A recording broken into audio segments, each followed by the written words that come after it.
Welcome back to my channel, guys. I know I didn't introduce myself last time, but my name is Charisse, and I hope to give you commentary. I hope to give you reactions. I hope to give you the tea. I hope to give you all the funny social landscape stuff that's going on, social media stuff, anything like that. So today we're talking about why are people trauma dumping on poor Elmo? Like, what's going on? And how does it tie into the general landscape of what's going on today? People's mental state. How is all of that interlinked? So that's what we're going to discuss today. So first, we're going to start with the tweet that started it all. On, I think it was last Friday, Elmo just sat back. He's like, let me check on my sweet babies. Let me see what they're doing today. Let me see how they're doing. Let me check in, right? Which is what you're supposed to do as a good friend, which that's what Elmo is. Elmo is just checking in. And Elmo simply asked, how are we doing? And people just fell apart, literally. So that's what we're going to take a look at today. Let's check on Elmo's tweet. Next up, Elmo, our little red bunny, is going viral for being a good friend. Earlier this week, he tweeted, Elmo is just checking in. How's everybody doing? You probably regret asking that question on social media. Those 9 words dropped, of course, opening up a floodgate of tens of thousands of users on X, unloading their emotional baggage on the 3-year-old Muppet. One person simply replied, Elmo, we are tired. Another writing, Elmo girl, I'm having a quarter-life crisis right now, and I can't get my stuff together to finish this last semester. I'm mentally burnt out, and I have a lifetime of working to go. But it wasn't all doom and That was gloom. from Snore Bunny. Yeah. Chance the Rapper chimed in. Honestly, I'm in a really good place right now. Yeah. And our own Craig Melvin sent this message. Thanks for checking in, Elmo. Mondays are hard. Hope you're doing great. Be sure and check on Oscar. He always seems to be in a mood. That's cute. You know what, though? I felt bad for Elmo because people were really coming at it. Yeah. And Elmo was just trying to teach us how to be a good friend. I know, but Elmo, don't ask a question you don't want the answer to. Elmo, for God's sake. Especially on Twitter. Elmo. Or X or whatever. I mean, you want to go after Mr. Noodle? Maybe. But not Elmo. Keep it up, Elmo. Elmo's already off. No, he dropped the account. Elmo's like, I can't handle this. You should go on Instagram. That's friendly. Yeah, right. He's on Threads now. Next up is Bob. Hey, thanks for watching. Don't miss the Today Show every weekday at... You know, kind of what that video taught me is the importance of a good tailor, because I don't know why that man is swimming in his suit. First of all, Elmo was trying to be a good friend. Yes, he came on and he asked us. But Elmo probably wasn't prepared. He thought people would be like, Elmo, I had a good day at school. Elmo, I'm just, you know, it's not great, but it's not great day, but it could get better. Elmo was expecting positivity, but we're not in a positive climate right now. Like, people are struggling. And I'm also going to take a look at, you know, kind of like why people responded that way to Elmo. What is it? What's the correlation? All right. So we have an article here from ABC News. And it says, why is the internet talking about Elmo's tweet? So there's Biden looking very pensive. It says, when Elmo, the beloved Sesame Street Muppet, took to social media to ask a seemingly simple question, the responses came flooding in. Elmo is just checking in. How is everybody doing? The iconic character wrote in a post shared Monday on X, the platform formerly known as Twitter, whatever. A wave of emotional responses from Elmo's followers quickly came pouring in, with the post racking up over 175 million views and counting on X alone. One person replied, honestly, Elmo, I need a hug. Me too. Another wrote, I shouldn't have rushed wanting to be an adult. I need a break, big guy. In other replies, followers described feeling lonely, feeling a sense of existential dread, and feeling like they're just hanging on. Celebrities also started to chime in on the post. Actress Rachel Ziegler wrote, resisting the urge to tell Elmo that I am kind of sad, actually. Singer, rapper, and producer T-Pain posted, I'm just looking for somebody to talk to and show me some love, if you know what I mean. The conversation started by Elmo's post put a spotlight on the mental health crisis facing both adults and young people, particularly when it comes to loneliness. Again, we're facing a loneliness pandemic or epidemic, as they term it. Last year, U.S. Surgeon General Dr. Vivek H. Murphy, issued an advisory on the epidemic of loneliness and isolation in the United States, writing in recent years about 1 in 2 adults in America reported experiencing loneliness. And that was before the COVID-19 pandemic cut off so many of us from friends, loved ones, and support system, exacerbating loneliness and isolation. In response to the outpouring of feelings evoked by his question, Elmo shared a follow-up post about the importance of asking a friend how they're doing. Wow! Elmo is glad he asked. Elmo learned that it is important to ask their friend how they are doing. Elmo will check in again soon, meaning never. Friends, Elmo loves you. The character wrote on X. Amid all of the responses to Elmo's post over the past several days, President Joe Biden also took notice. I know how hard it is some days to sweep the clouds away and get to sunnier days, he wrote to Tuesday in a post on the official POTUS account on X. That's a hard Twitter name, by the way, POTUS. Like, big POTUS, not the little one. He continued, our friend Elmo is right. Don't piggyback on Elmo's shit. We have to be there for each other. Offer our help to a neighbor in need. And above all else, ask for help when we need it. Even though it's hard, you're never alone. Right? And then he puts a cute little picture of Elmo, perched on the streets of Sesame. The official Sesame Street account also replied to Elmo's tweet this week, providing a link to mental health resources. Like, okay, shade. Like, not because we and Elmo having a nice chat, now you want to link me some resources, right? But basically when Elmo said, wow, I'm so glad I checked in, Elmo basically saying, wow, like, y'all got some big problems over there.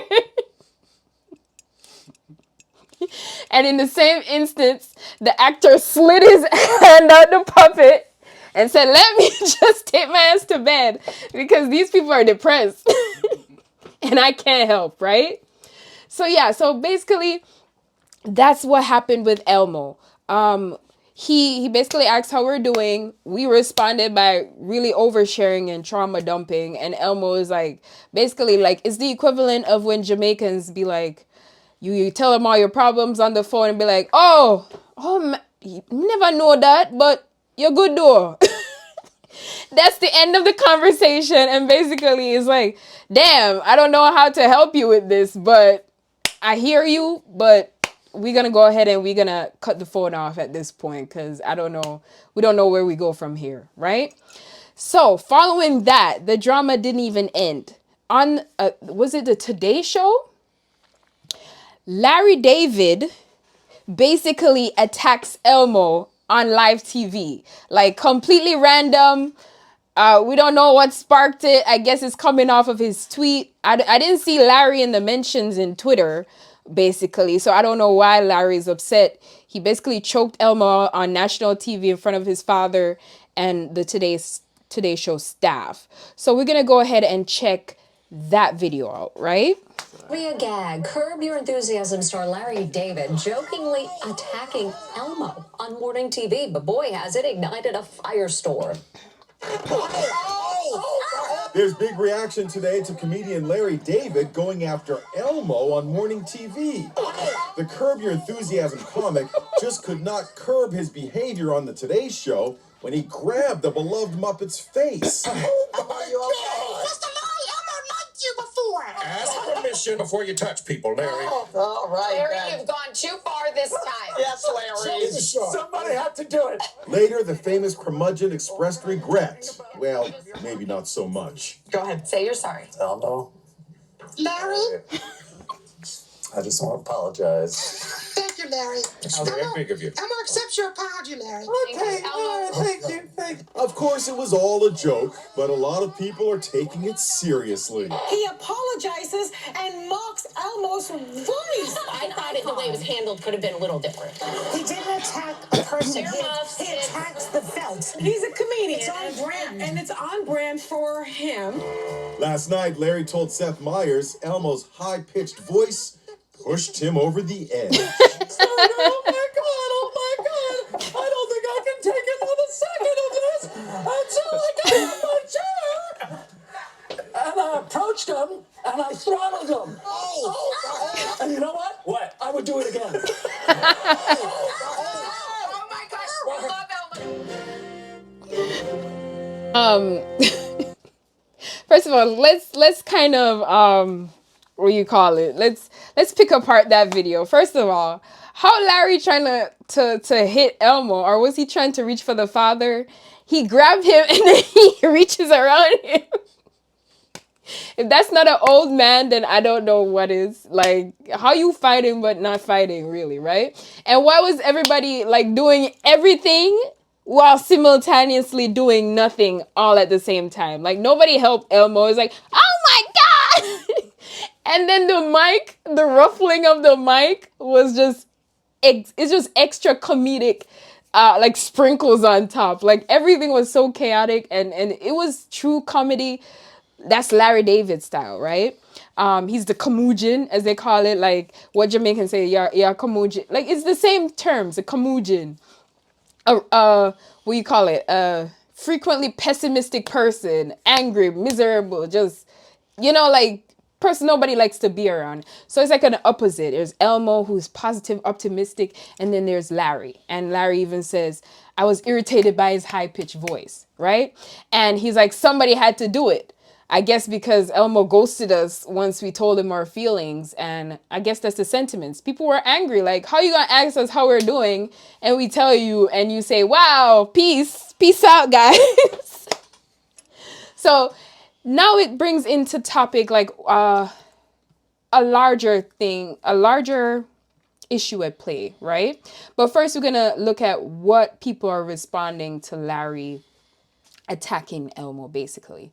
And it says, the article on BuzzFeed, it says, people are having mixed reactions to Will Wheaton's take down of Larry David over attacking Elmo. I guess Larry David has some haters, and they're trying to cancel him over beating Elmo on live TV. So it says, a Sesame Street puppet, the creator of Seinfeld, and a Star Trek actor are at the center of the latest internet drama. On February 1, Elmo asked the question, how is everyone doing? And it went extremely viral. Elmo is just checking in. How is everyone doing? Everyone from celebrities. I'm kind of at a crossroad, frankly, could use a little support, to fictional characters, Paddington, It was so kind of you to check in on all of your friends this week. I have been busy making a lot of marmalade. I don't want to have to do with anything. How are you doing? Multinational mass media and internet studio conglomerates, Feeling 100, Sony. So here goes the motherload of trauma dump. She said, my wife left me. Daughters don't respect me. My job is a joke. Any more questions, Elmo? Jesus, man. The responses blew up so much that Elmo was invited to the Today Show, which is when the supposed attack took place. Waiting in the wings. I don't know where the hell Larry David came from. He's like a bald perpetrator hiding in the wings. Larry David was also there to promote the final series of his hit series, but he surprised everyone when he left his seat to throttle Elmo in the middle of his segment. That's a classy way to say, like, fuck Elmo up. It was pretty shocking and unexpected. Okay, nice little thumbnail here. Honestly, I can completely relate to Hoda's reaction. Complete shock and horror. Eventually, Larry did apologize to Elmo for the attack, but he doubled down on the late night with Seth Meyers. Elmo was talking, I was waiting to be interviewed, and Elmo was going on about mental health, and I had to listen to every word.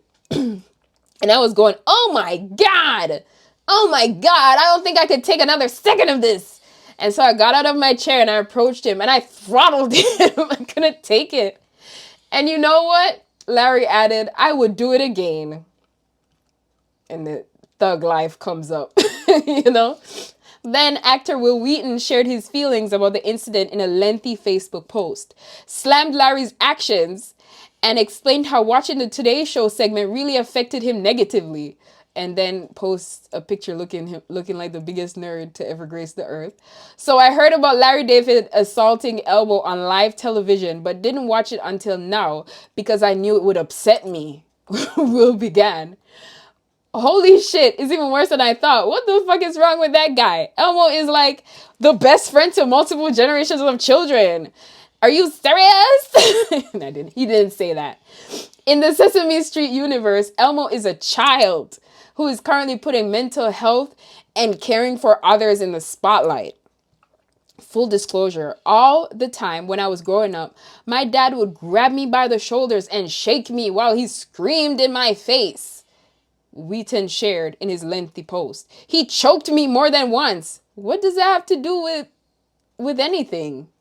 I mean, it's very unfortunate. Maybe you should seek the help of a therapist. But what does that have to do with Larry David jokingly attacking Elmo? I think he's just trying to relate that it could be a source of trauma for many people just seeing this man attacking something that symbolizes a child. So I definitely understand it from that point of view, right? It says, I really wanted to know what raced through his tiny little mind and why there was no voice or person who spoke up to stop. I'm sorry. I can't take this seriously. From expressing violence towards a children's puppet who was there to talk about how his love and empathy for people having a tough time mattered and made a difference. Why do we need so many pictures of this guy looking the exact same? I don't get it. A non-trivial number of people who none of us will ever know were inspired by it. And that was the last little nudge they needed to make the call or send the email to be in healing, Will noted.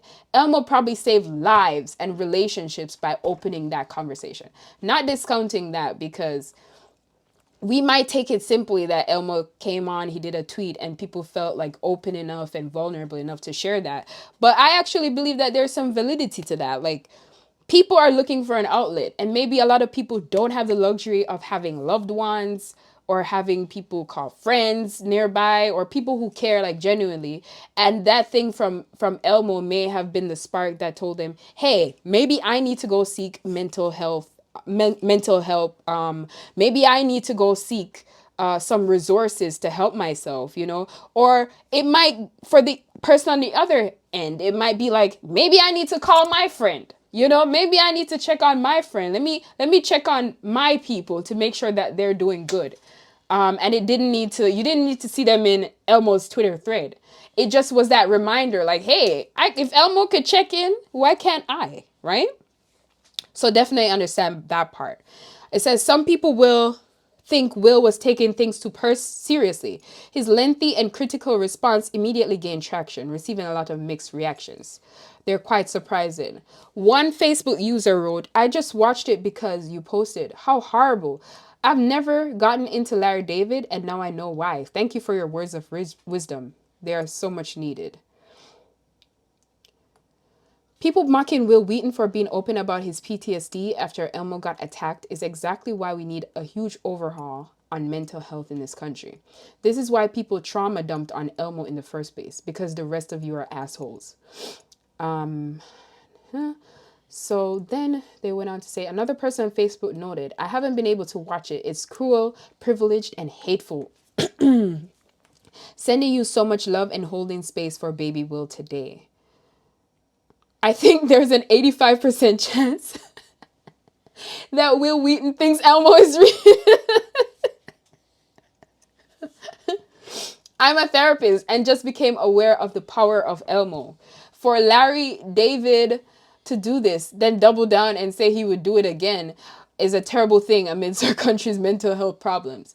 Thank you, Will, for raising awareness about this. And I'm sorry for those like yourself who were triggered, another user wrote. What this is making me realize is Elmo could start a cult.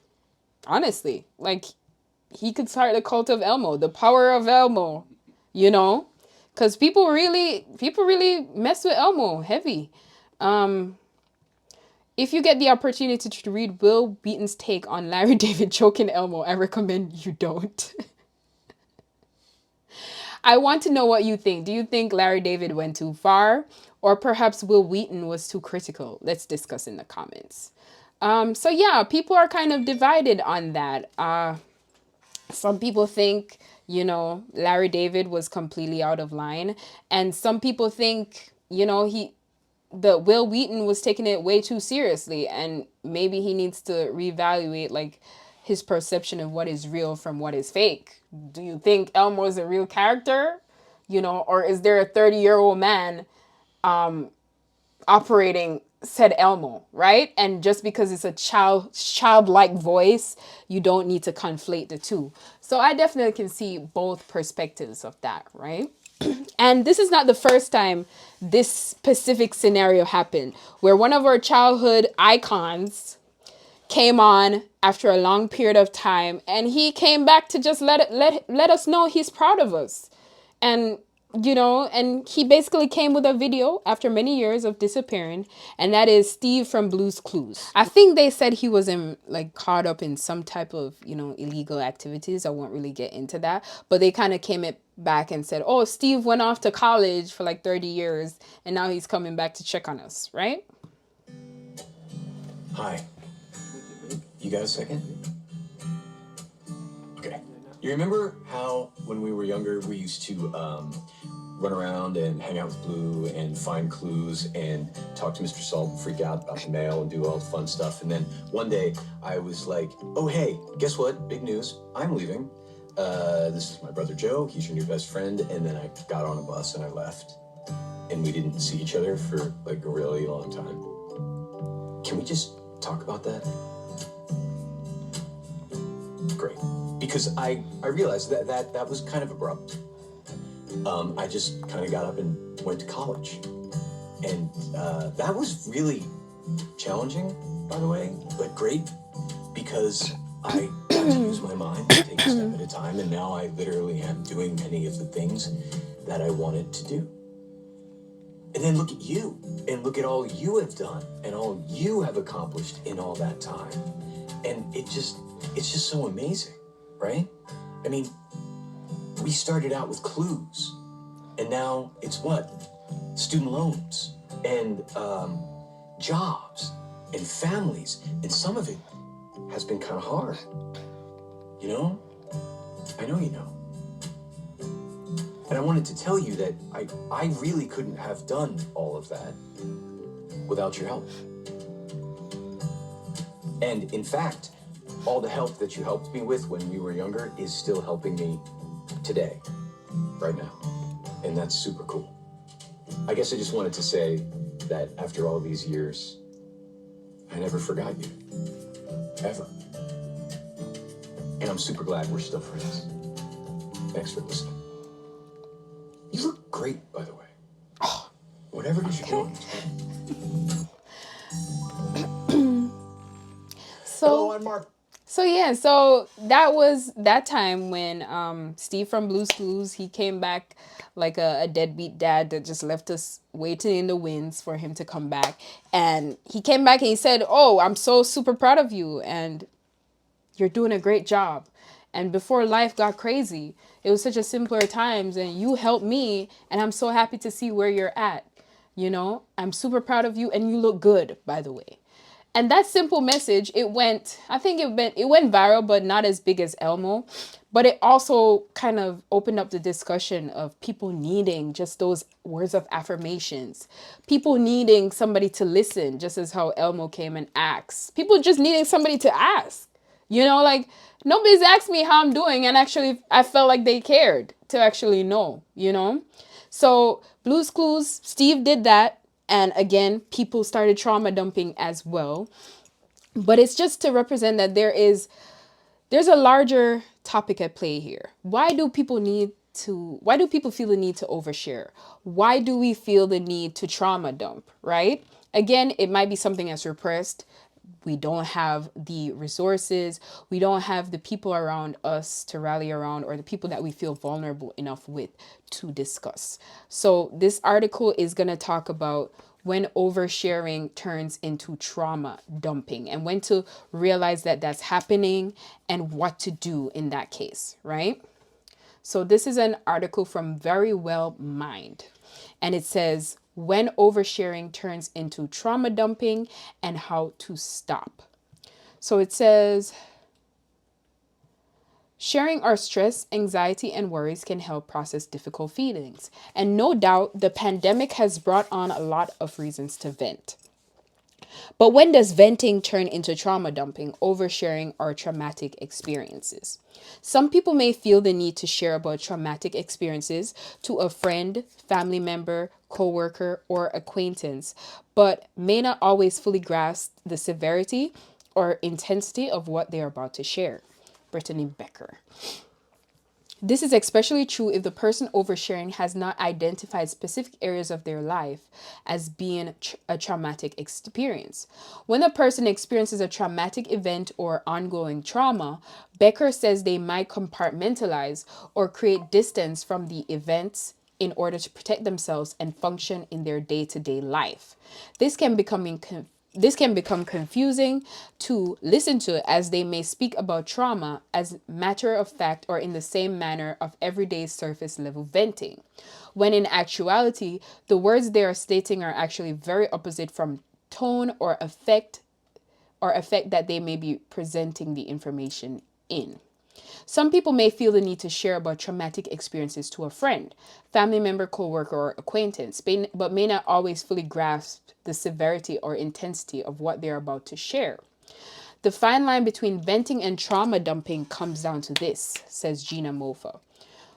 With trauma dumping, the purpose is to solicit sympathy and feedback. It's simply making your painful experiences and devastating emotional setbacks the point to your conversations, wherein you do not have the ability to self-reflect or bring responsibility or accountability to your side of the story. However, in venting, most of the time, she says people are aware they're expressing pent-up emotions and that their venting is a one-time thing.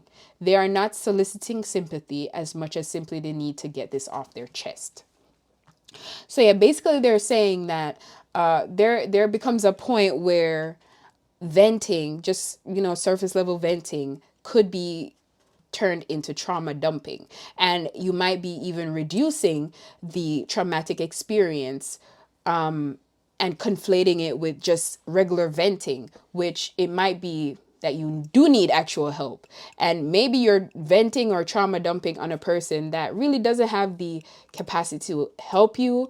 They may not even have a close relationship to you to even offer you the emotional support that you need, right? So first, you have to understand the difference, the delineation between those two things, right? So it says social media, going back to Elmo, breeds trauma dumping. Writing about your feelings on social media can feel easier than talking about them in person sometimes. It's much safer to share your pain on a platform behind a screen with more and more people on social media. It has become a safer place to share personal stories and information more readily, says Mofa. Plus, Becker says the ability for social media to reach many people makes it likely you will get validating responses, differing opinions that allow you to reframe your thinking, and a test audience to see how people react to your story before sharing it with those closest to you. It is much safer to share your pain on a platform behind a screen with more and more people on social media. It has become a safer place to share personal stories and information more readily.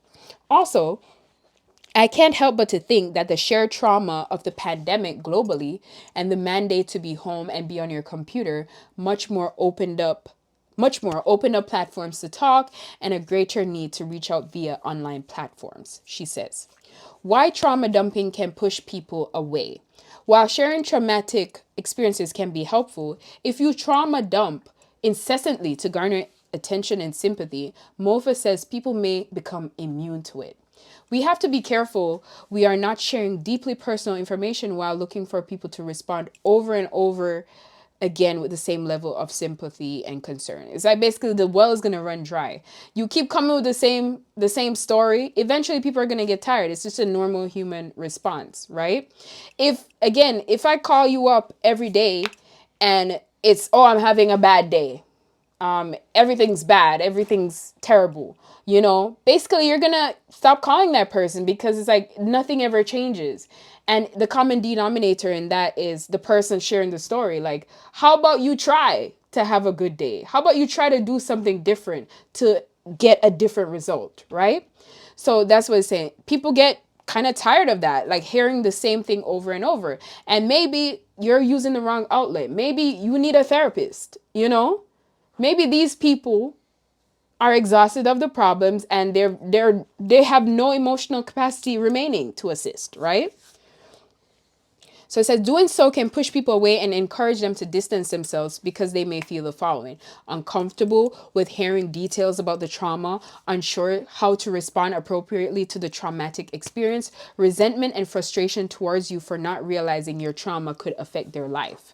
Mofa says those who trauma dump are usually people who feel alone and want to feel heard and validated, but who also wind up isolating themselves further because they trauma dump on people without awareness, which in turns creates more of a chasm for them. Connection is therefore unfortunately never reached, although it's what they yearn for the most.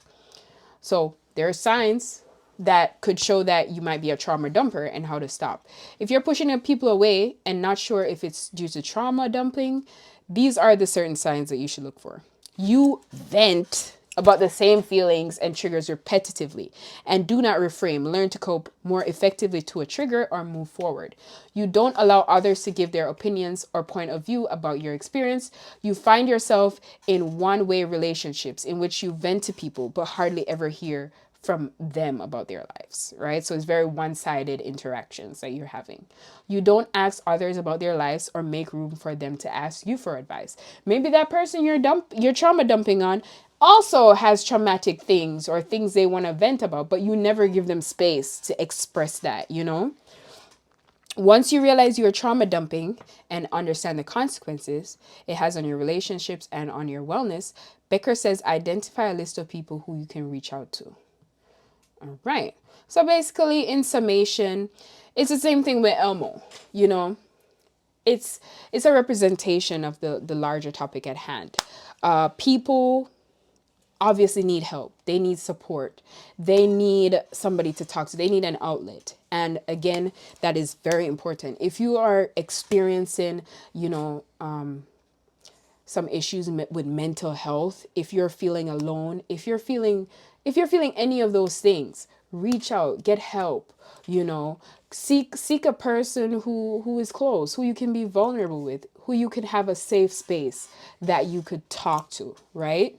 I mean, if you want to trauma dump on Elmo, that's fine. A lot of people, it seemed like it was comedy, but I feel like we tend to use comedy to say the truth sometimes. So I believe some of those people, maybe some of that, a percentage of what they were saying was true. They just took it in a lighthearted way. But again, seek the proper outlets, right? Elmo is fine, but Elmo can't do shit for you, honestly.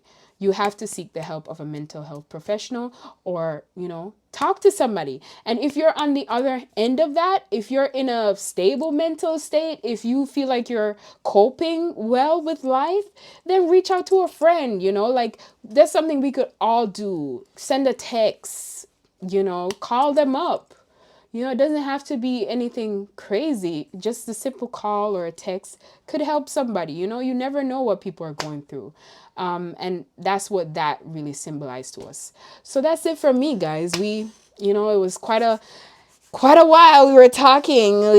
We talked about a lot of things, and I just want you to know that, you know, you got to be kind to yourself. The world is not kind at the moment. Be kind to yourself so that you could be kind to others, you know, because this world is not going to do it for you. And that's it for me. I'm signing out. Like, comment, share, subscribe. You know, let's start the dialogue in the comments. Tell me what you think. Do you agree with Larry? Do you think Elmo needs to get choked out? You know, he got what's coming to him. Do you feel like Elmo helped in any way, or it just led things to resurface? And do you agree with Will Wheaton? Do you think Larry shouldn't have choked Elmo out? You know, anything. Just, you know, talk back to me, guys. I want to curate a space where we could just chill. We could hang out. This is a chill spot. All right. Love you.